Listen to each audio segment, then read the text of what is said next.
Hello প্রিয় ছাত্রছাত্রীরা, আশা করি তোমরা সবাই খুব ভালো আছো। তো আজকে আমরা এই অডিও ক্লিপে আলোচনা করব একাদশ শ্রেণীর এডুকেশন বিষয়ের ফার্স্ট সেমিস্টারের ইউনিট 2। এই ইউনিট 2 এর প্রথম সাব ইউনিট যেটা রয়েছে মিনিং অফ এডুকেশনাল সোশিওলজি, অর্থাৎ শিক্ষাশ্রী সমাজবিদ্যার অর্থ। এখানে আমাদের জানতে হবে needs for educational sociology. Needs অর্থাৎ কি প্রয়োজনীয়তা, শিক্ষামূলক যে সমাজবিদ্যা তার প্রয়োজনীয়তা জানতে হবে। And relationship between education and sociology, এবং কি না শিক্ষা এবং সমাজবিদ্যার মধ্যে সম্পর্ক। এই বিষয়গুলো আমরা আজ এই অডিও ক্লিপে আলোচনা করব, অর্থাৎ প্রথম সাব ইউনিটের পুরোটা। দ্বিতীয় ইউনিট অর্থাৎ গ্রুপ বি এর দ্বিতীয় ইউনিটের প্রথম সাব ইউনিটের পুরো অংশটাই আজ আলোচনা করব, তোমরা শুনতে থাকো। দেখো, প্রথমে আমরা শিক্ষাশ্রী সমাজবিদ্যার অর্থ জানার আগে আমরা জানবো যে সমাজ বিষয়টা কি।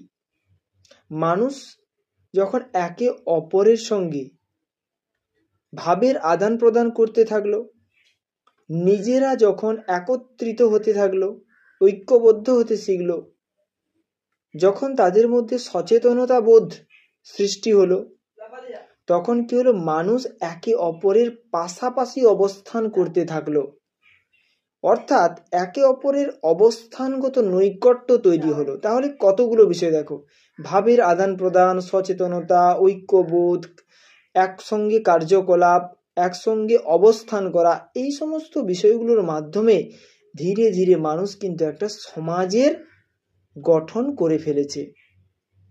যে সমাজকে বাদ দিয়ে বর্তমানে মানুষের অস্তিত্বকে কল্পনাই করা যায় না, কারণ মানুষ সমাজের মধ্যেই জন্মগ্রহণ করে, তার বেড়ে ওঠাও হয়ে থাকে এই সমাজের মধ্যে, এবং জীবনের পরিসমাপ্তি ঘটেও এই সমাজের মধ্যে।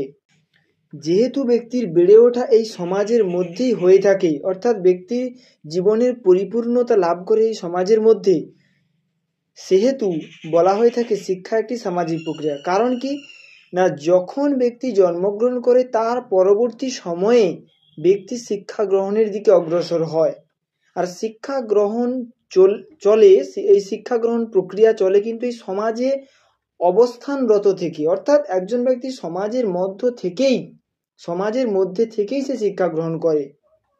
সে কিন্তু মৃত্যুর পরে অন্য কোনো জগতে গিয়ে শিক্ষা গ্রহণ করে না, সে সমাজে থাকতে থাকতেই শিক্ষা গ্রহণ করছে। এ কারণে বলা হচ্ছে যে শিক্ষা একটি সামাজিক প্রক্রিয়াও বটে। এই সমাজ শব্দের ইংরেজি প্রতিশব্দ হলো কি সোসাইটি, SOCIETY। এই সোসাইটি শব্দটি ল্যাতিন শব্দ সোসিয়াস শব্দ থেকে এসেছে। সোসিয়াস, SOCIUS, সোসিয়াস শব্দ থেকে এসেছে।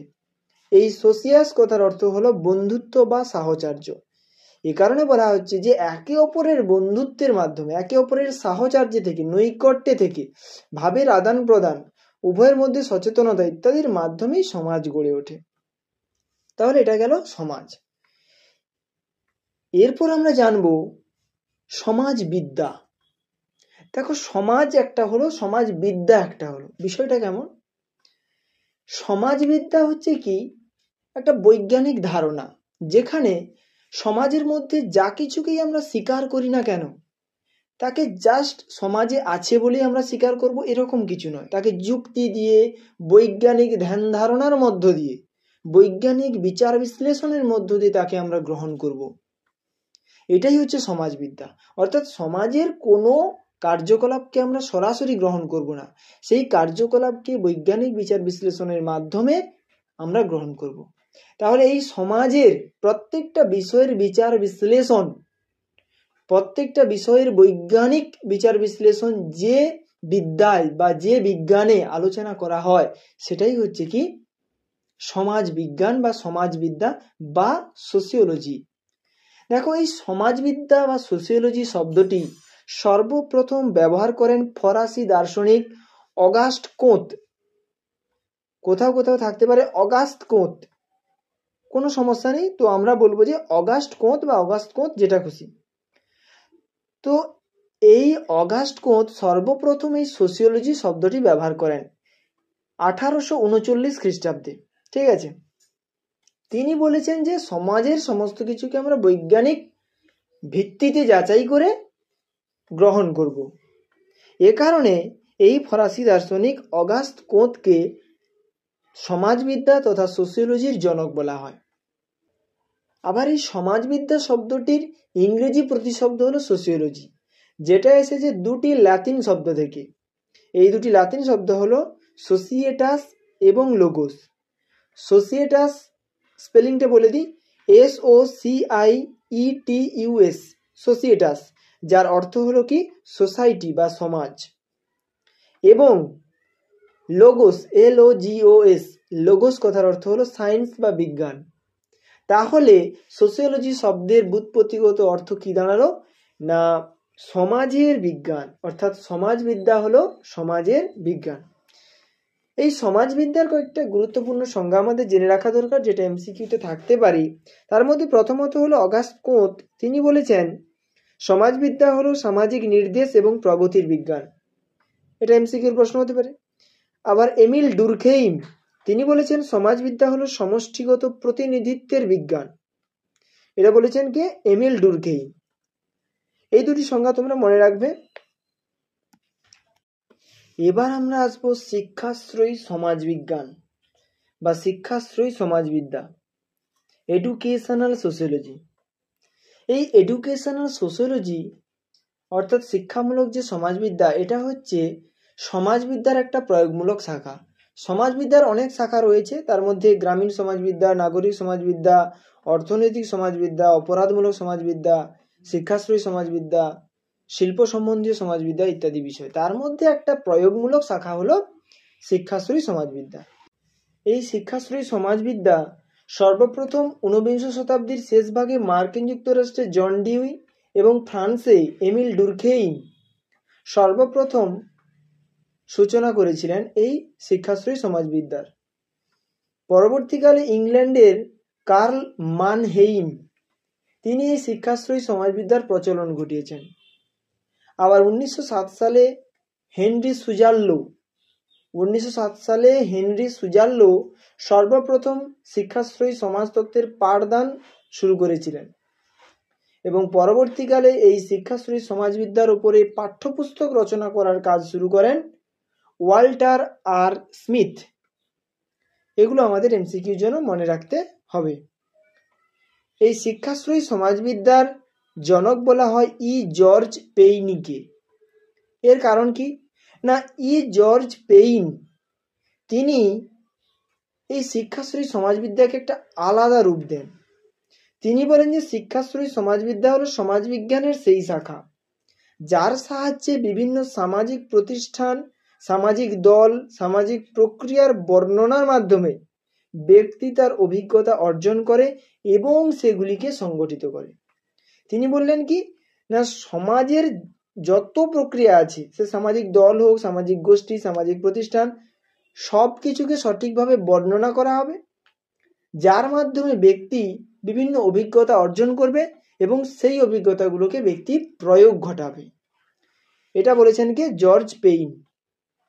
এ কথাটা তিনি বলেছিলেন 1928 খ্রিস্টাব্দে প্রিন্সিপালস অফ এডুকেশনাল সোসিওলজি নামক বইতে। এটা তার নিজস্ব বই। এই প্রশ্নটাও থাকতে পারে যে প্রিন্সিপালস অফ এডুকেশনাল সোসিওলজি এই বইটি কার লেখা।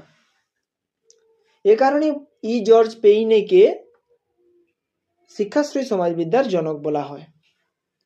এই শিক্ষাশ্রয়ী সমাজবিদ্যা সংজ্ঞাও কিছু আমাদের মনে রাখতে হবে। তার মধ্যে রবিনসন স্মিথ বলেছেন শিক্ষাশ্রয়ী সমাজবিদ্যা হলো শিক্ষাক্ষেত্রে সমাজবিদ্যার নীতি ও বৈজ্ঞানিক পদ্ধতির প্রয়োগ। রুশেক বলেছেন শিক্ষাশ্রয়ী সমাজবিদ্যা হলো শিক্ষার মৌলিক সমস্যাগুলির সমাধানে সমাজবিদ্যার প্রয়োগ।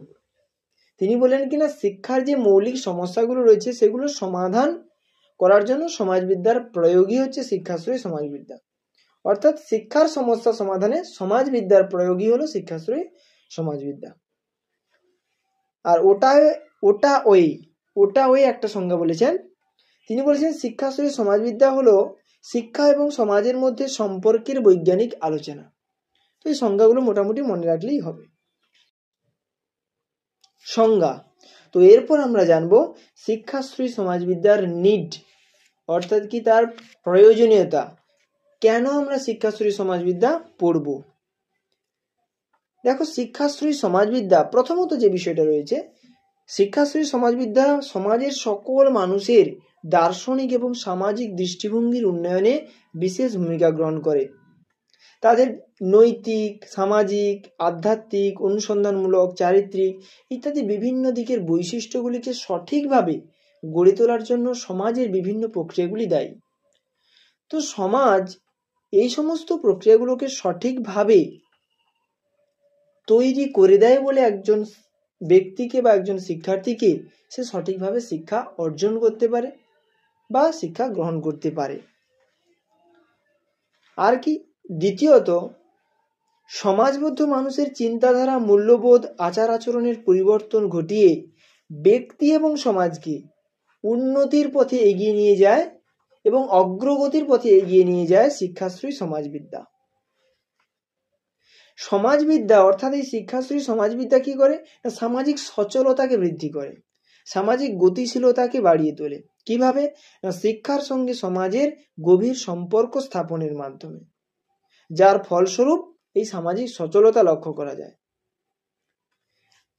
চতুর্থত যদি আলোচনা করি, সেটা হচ্ছে কি, একজন শিক্ষার্থী বিভিন্ন সামাজিক রীতিনীতি, আচার আচরণ, লোকাচার, লোকনীতি ইত্যাদির সঙ্গে যখন পরিচিত হতে পারবে, তখনই বলা হবে যে একজন শিক্ষার্থীর সামাজিকীকরণ ঘটেছে। তাহলে এই যে সমাজের সঙ্গে আচার আচরণ করা, এই যে সমাজের সঙ্গে মেলামেশা করা, এটা করতে সাহায্য করছে কে? এই সমাজ। তো এ কারণেই বলা হচ্ছে যে শিক্ষাশ্রয়ী সমাজবিদ্যা শিক্ষার্থীর সামাজিকীকরণে সাহায্য করে। এজন্য আমাদের শিক্ষাশ্রয়ী সমাজবিদ্যার জ্ঞান নিতে হবে। সামাজিক মূল্যবোধের বিকাশে, নৈতিক চরিত্রের অধিকারী করে গড়ে তুলতে, ধর্মনিরপেক্ষ চিন্তাভাবনার প্রসারে শিক্ষাশ্রয়ী সমাজবিদ্যা গুরুত্বপূর্ণ ভূমিকা গ্রহণ করে। এছাড়াও শিক্ষাশ্রয়ী সমাজবিদ্যা সামাজিক বিভিন্ন বিষয় সম্পর্কে জ্ঞানার্জনের জন্য শিক্ষার্থীকে সাহায্য করে। সেটা হতে পারে সামাজিক রীতিনীতি, সেটা হতে পারে সামাজিক প্রথা, সেটা হতে পারে সামাজিক অনুষ্ঠান, সামাজিক শ্রেণী, সামাজিক জাতি, সামাজিক ধর্ম প্রভৃতি সম্পর্কে জ্ঞানার্জন করতে সাহায্য করে শিক্ষাশ্রয়ী সমাজবিদ্যা। আবার দেখো, প্রত্যেকটি সমাজে প্রথা রয়েছে নির্দিষ্ট, বা বিভিন্ন ধরনের প্রথা থাকতে পারে, বিভিন্ন রীতিনীতি রয়েছে, বিভিন্ন আচার আচরণ রয়েছে, বিভিন্ন লোকাচার, লোকনীতি, কৃষ্টি সংস্কৃতির ঐতিহ্য রয়েছে। শিক্ষাশ্রয়ী সমাজবিদ্যা কি করে? না সমাজের সকল প্রথা, সকল ঐতিহ্য প্রভৃতিকে সংরক্ষণ করে এবং তার উন্নয়ন ঘটিয়ে সমাজকে গতিশীল করে তুলতে সাহায্য করে। এগুলো হচ্ছে শিক্ষাশ্রয়ী সমাজবিদ্যার গুরুত্ব। অর্থাৎ কি, নিডস অফ এডুকেশনাল সোশিওলজি। তো এখানে বলে রাখি আরেকটা কথা, এটা হয়তো আগে বলা হয়েছে যে সমাজবিদ্যার একটি প্রয়োগমূলক শাখা হলো শিক্ষাশ্রয়ী সমাজবিদ্যা। তার আগে আমরা জেনেছিলাম সেটা হলো জর্জ পেইনকে বলা হয় শিক্ষাশ্রয়ী সমাজবিদ্যার জনক, আর অগাস্ট কোঁতকে বলা হয় সমাজবিদ্যার জনক। এগুলো ইম্পর্টেন্ট প্রশ্ন। তো এরপর আমরা জানবো আজকের লাস্ট টপিক, সেটা হলো কি, relationship between education and sociology. শিক্ষা এবং সমাজবিদ্যার মধ্যে সম্পর্ক। শিক্ষা ও সমাজবিদ্যার মধ্যে সম্পর্ক বলতে বোঝায় যে শিক্ষায় কিভাবে সমাজবিদ্যা সাহায্য করছে বা সমাজ কিভাবে শিক্ষার মাধ্যমে উপকৃত হচ্ছে, এই বিষয়গুলো। এগুলো বিভিন্ন দিক থেকে রয়েছে। প্রথমত রয়েছে কি, শিক্ষার লক্ষ্য নির্ধারণে সমাজবিদ্যা কিভাবে সাহায্য করছে, বা শিক্ষার লক্ষ্য সঠিকভাবে সমাজ অনুযায়ী নির্ধারিত হওয়ার ফলে সমাজ কিভাবে উপকৃত হচ্ছে সেটা। আধুনিক শিক্ষার লক্ষ্য হলো ব্যক্তির পরিপূর্ণ বিকাশ সাধন। সমাজের বাইরে ব্যক্তির অস্তিত্বকে কখনোই কল্পনা করা যায় না, এটা আমরা আগেই জেনেছি। তাহলে ব্যক্তি যদি সমাজ থেকেই বিদ্যালয়ে যায়, সেই ব্যক্তি কিন্তু পরবর্তীকালে সেই সমাজের উন্নতিতে কাজ করবে বা সমাজের উন্নতিতে অংশগ্রহণ করবে। তাহলে বিদ্যালয়ের উচিত যে সমাজের চাহিদাকে, সমাজের প্রত্যাশাকে পূরণের মধ্য দিয়ে শিক্ষার্থীদের পরিপূর্ণ বিকাশ ঘটানো বা শিক্ষার্থীদের প্রত্যাশাগুলোকে, তাদের চাহিদাগুলোকে পূরণ করা।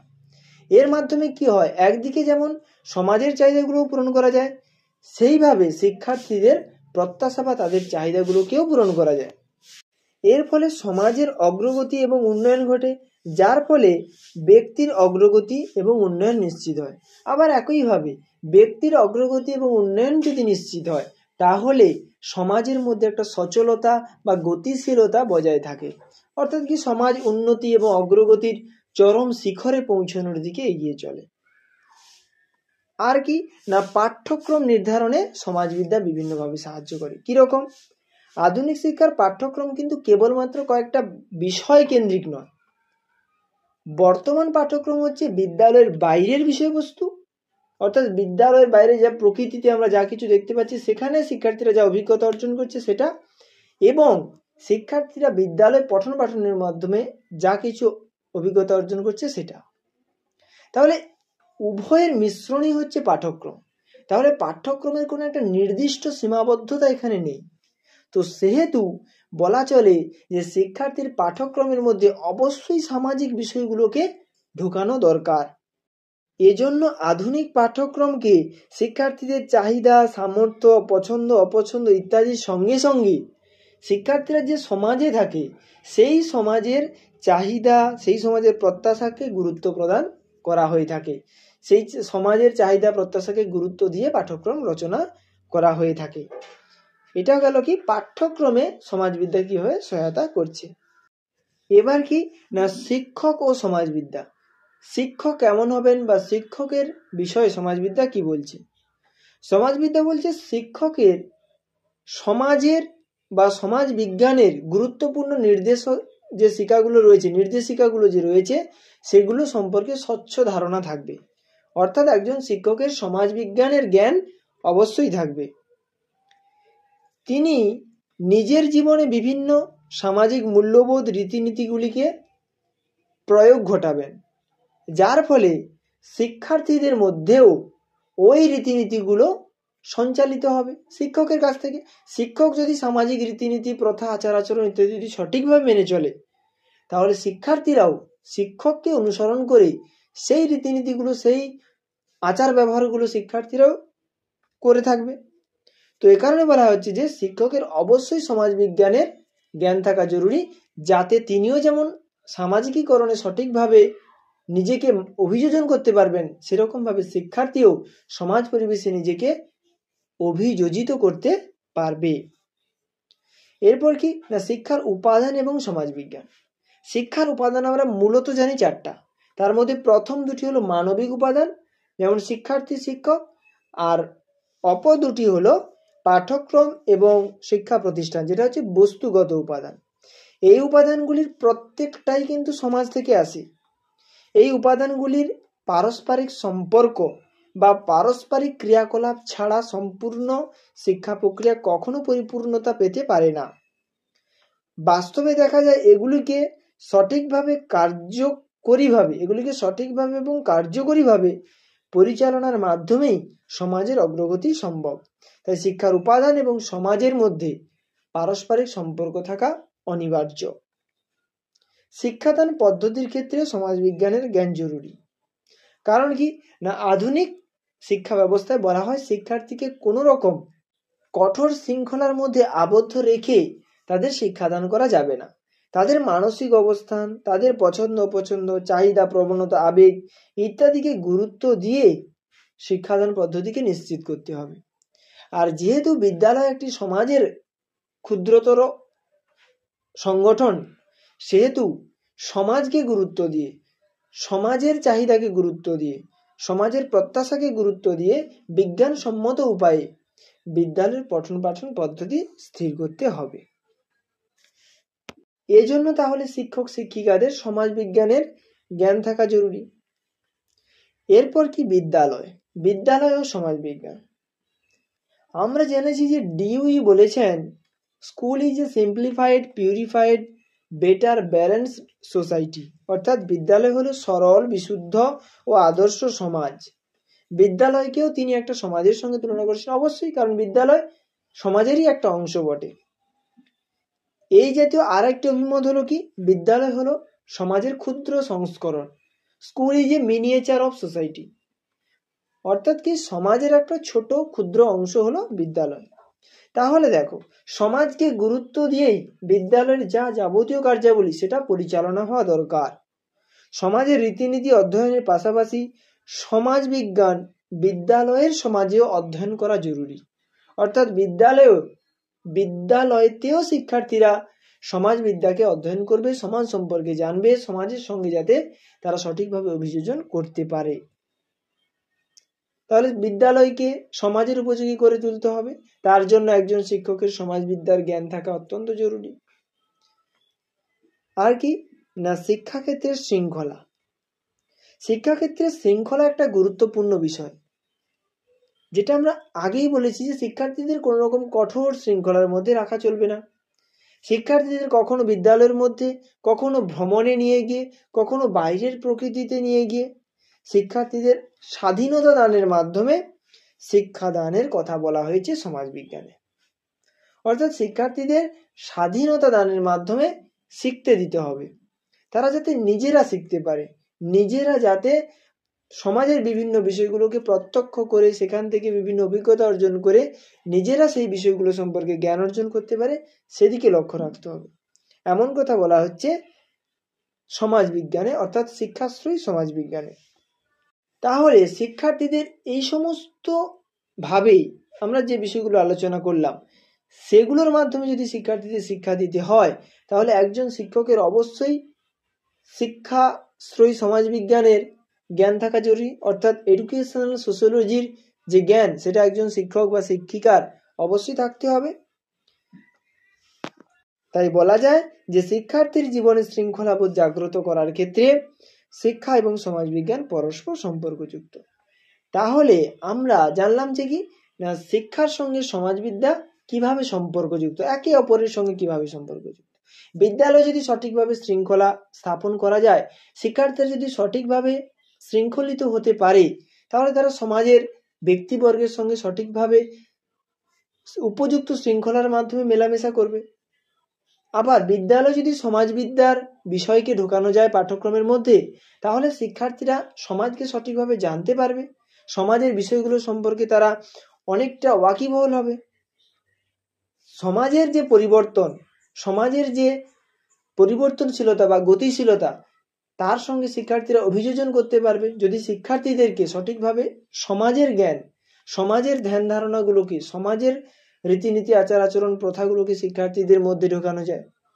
তাহলে দেখো, শিক্ষা প্রক্রিয়ায় সমাজবিদ্যা বিভিন্নভাবে সহায়তা করছে, আবার এই শিক্ষা প্রক্রিয়ায় সহায়তার মাধ্যমে সমাজও বিভিন্নভাবে উপকৃত হচ্ছে। তাহলে এটাই হচ্ছে relationship between education and sociology, অর্থাৎ শিক্ষা এবং সমাজবিদ্যার মধ্যে সম্পর্ক।